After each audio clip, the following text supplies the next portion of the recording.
গণেশের পূজায় কেন তুলসী পাতা লাগে না? গণেশ প্রথম জীবনে সিদ্ধান্ত নিলেন যে তিনি দ্বার পরিগ্রহ করবেন না, অর্থাৎ বিবাহ করবেন না, চিরকুমার থেকে সমগ্র জীবন যাপন করবেন। সেই উদ্দেশ্যেই তিনি তপস্যাতে নিরত থাকতেন। কিন্তু তার তপস্যার বাদ সাধলেন ধর্মধ্বজ কন্যা তুলসী।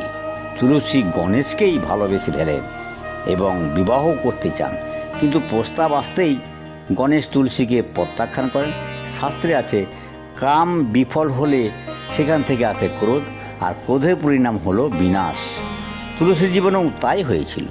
গণেশ ভালোবাসা প্রত্যাখ্যান করেছিলেন, তাতেই প্রগল্ভ যৌবনা প্রতিহিংসার বশে প্রণয়ীকে অভিশাপ দিয়ে বসেন। তুলসীও গণেশকে অভিশাপ দিলেন, তুমি বিবাহ করতে বাধ্য হবে।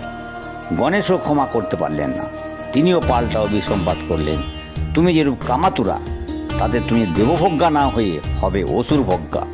উভয়ের অভিশাপেই সত্য হয়েছিল। পরবর্তীকালে পুষ্টি নাম্নী এক দেববলার পাণিগ্রহণ করেছিলেন